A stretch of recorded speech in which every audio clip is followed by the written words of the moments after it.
Powered by the Montana Television Network. Montana This Morning continues on Montana's News Leader. With heavy winds in the forecast, it's shaping up to be another tough week in California as large fires continue to rip through parts of the state. I'm Tom Hansen with a look at what's in store. Veterans from around Gallatin County bared the cold. I'm Adair Spavin. Coming up, I take you to the groundbreaking of the new Vet Cemetery. 6:30 on this Monday. Chet and Missy O'Malley with you. We'll have that story from this weekend in just a moment. Meantime, our top story, wildfires raging on opposite ends of California, being blamed for at least 31 deaths. North of San Francisco, the Camp Fire has killed 29 people, tying it as the deadliest wildfire in that state's history. And authorities say with hundreds more still unaccounted for, that death toll may rise. CBS's Tom Hansen is in New York with our details. Just hoping that somehow they're watching or somebody is watching that has seen them. Within minutes of putting out a plea for help on live TV to find his grandfather, John Warner's phone blew up. Overwhelming joy, just so ecstatic. His grandfather was at a shelter. It's some good news in Northern California, where the still raging campfire has killed more than 24 people. Two of my friends right now are missing, one from Magalia, one out of Paradise, and I'm hoping it ain't one of the body counts. Search and rescue teams in the town of Paradise are working with a mobile DNA lab to identify remains. We're just going door to door, house to house, looking for families, loved ones that are missing. This is not the new normal. This is the new abnormal. California Governor Jerry Brown is asking President Trump to declare a major disaster to bolster federal aid. He also responded to the president's tweet blaming the deaths on the state's forest management. Managing all the forests in every way we can does not stop climate change. And those who deny that are definitely contributing to the tragedies that we're now witnessing. Welcome to my home in Malibu. In Southern California, the deadly Woolsey fire has destroyed dozens of homes, including some in the celebrity community of Malibu. Actor Gerard Butler posted this video, and reality TV star Camille Grammer wrote on Instagram that her home couldn't be saved. Tom Hansen, CBS News. Officials say it's been more than 200 days since some areas in Northern California last received even half an inch of rain. And that could potentially make the fires in the south spread even more. And those strong Santa Ana winds, which typically gust between 50 and 60 miles an hour, are expected today and tomorrow. There is a Montana link to all of this. Big Sky firefighters are doing their part to lend a hand in California. Captain Mitch Hamill and firefighters John Foster, Mike Ketchek, Dave Parker, and Seth Nolan left Big Sky Sunday morning for California. They will be part of the 3 strike teams from Montana and will be gone for around 18 days. They don't know which of the fires they're assigned until they actually arrive on the scene in that. But again, Montana doing their part to help our neighbors. Of course. Absolutely. Incredible. And thanking California. We had loads of California firefighters helping us out over the last couple summers as well. This is what firefighters do to help other firefighters. Just work endlessly. We just wish all of them the best and be safe out there. Absolutely. So scary. Scary, scary times. Absolutely. And Matt, they were just mentioning less than half an inch of rain in a lot of those We've parts. been very lucky in southwest Montana over the course of the last year. Things may start to dry out a little bit over the course of the next 7 days, but our temperatures are brutal. 2 degrees in Butte, 4 degrees in Bozeman, 17 below in West Yellowstone. We do have a bit of wind chill early this morning. Feels like it's 7 below in Bozeman, 8 below in Butte. Our temperatures do start to warm up. I guess you could say starting this afternoon, but really tomorrow is when we see the temperatures take a bit of a jump. We'll talk more about the timeline of our warm-up coming up in just a few minutes. Okay, I'll be anxiously waiting for that. Thank you, Matt. It is 6:34 now here on your Monday, and yesterday marked 100 years since the end of World War I. Madaris Babb tells us why veterans in Gallatin County, why it was an extra special day for them. Ready, aim, fire. It's the 11th hour of the 11th day of the 11th month at the Sunset Hills Cemetery. Fire. Each year, the Gallatin County community gathers to honor those who have served, and this year, vet Jim Korth says there is an extra surprise. Myself, just like my fellow veterans, we're ready. We're ready to get this thing going. I want them here. Legion Commander Len Albright says this project has been in the works for several years, and now it is finally here. The groundbreaking for a new vet cemetery. That was putting the shovel in that dirt. You know, I'm not much of a guy that likes to go out and play in dirt, but that was awesome. Over 30% of Montana veterans live in southwest Montana. However, up until now, there were only 2 vet cemeteries, one in Laurel and one in Helena. Come on up. I mean, there's a lot of folks that like to visit their loved ones' remains, and they're going to be close, and they'll be able to go and do it on a fairly regular basis.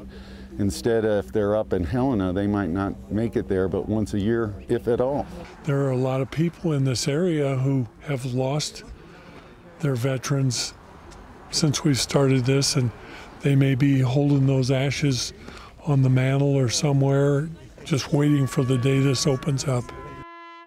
The Vets Alliance hopes to open up the cemetery in the next year, but they say they have a lot of work to do before this goal can be accomplished. In Bozeman, Medeiros Babb, MTN News. Just incredible. And when that cemetery will be finished, it will have 6 columbariums, a service shelter, restrooms, and a plot for headstones.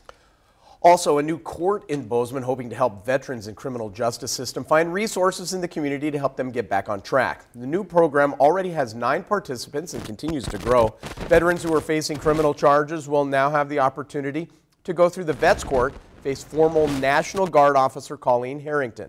The judge listens to the case and then partners with a veteran with a battle buddy who is also a veteran to help them complete a 5-phase system. Mentor coordinator Kate Reed says this program will help those who have served us. Unfortunately, going to war and being involved in war takes a huge toll on a human soul. And I think this program is part of what puts back humanity into people and into our veterans, because sometimes you lose your humanity. Now, Reed says the program is in need of veteran volunteers to serve as mentors. She says anyone who is interested can call that number on your screen, 406-581-3253. And with the Veterans Day Observance Day being today, unfortunately, we have to share this with you. Montana's Better Business Bureau is asking residents to be aware of scams. The Bureau says last year more than 100,000 scams were reported by military families and military members. Better Bureau Business Marketplace Manager Hannah Stiff says some red flags to watch out for. If you get a call or an email asking to donate, and if the person puts excessive pressure on you to donate, or if the person asks for any personal identification or information, it is probably a scam. Stiff cautions that scammers can play on those callers' emotions and pretend to be a veteran themselves. And so people get really wrapped up in these stories, and that's how they might end up doing something they wouldn't ordinarily do. So we really want people to just do a little bit of research and take a breath before making a decision and maybe giving to someone who's a scam artist instead of a wonderful charity. Now, Stiff does recommend that you ask a lot of questions about the organization, where specifically the money would go, in order to make sure that it is not a scam. Well, this week under the big sky, Superman brings his music to schools across the country, but also shares a message of hope and understanding. He connects with students through music, dance, and culture to help bridge divides and inspire progress. Under the Big Sky is sponsored by Rocky Mountain Vein Clinic and Markovich Real Estate. The relationship between non-natives and the native people, it's not a good one. It's not a good history. It's war, you know.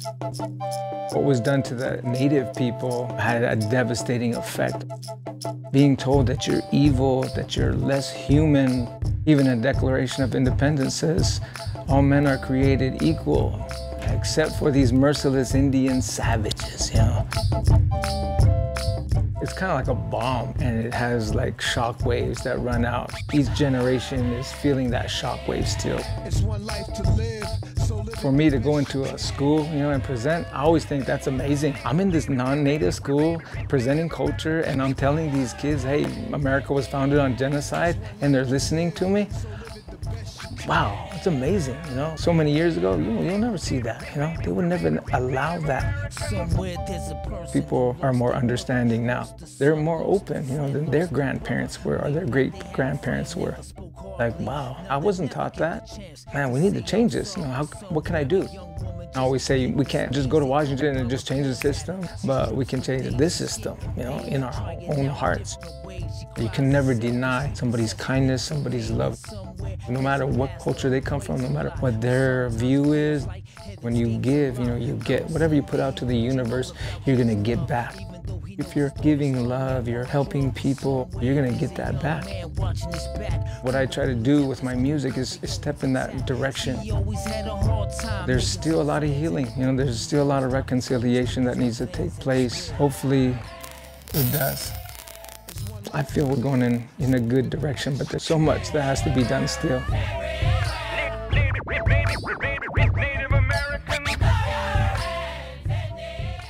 Now you can visit underthebigsky.com to watch or rewatch all of our stories. And follow him, whether you're on Instagram or social media. His Facebook posts are so fun. They're so inspiring, and he is great. Pretty phenomenal. Superman. Stay with us. In a moment, we take a look at our monthly featured nonprofit being recognized with our Community First Award. But first, we're going to check in with John Dickerson to see what's coming up at 7 on CBS This Morning. Good morning ahead on CBS This Morning. We're on the front lines in California as firefighters work to contain the deadly fires that have forced hundreds of thousands of people to evacuate. And in our Profiles in Service series, we'll introduce you to the Navy's first female executive officer of a nuclear warship. What she says her mother taught her that still inspires her service. See you with all that at 7.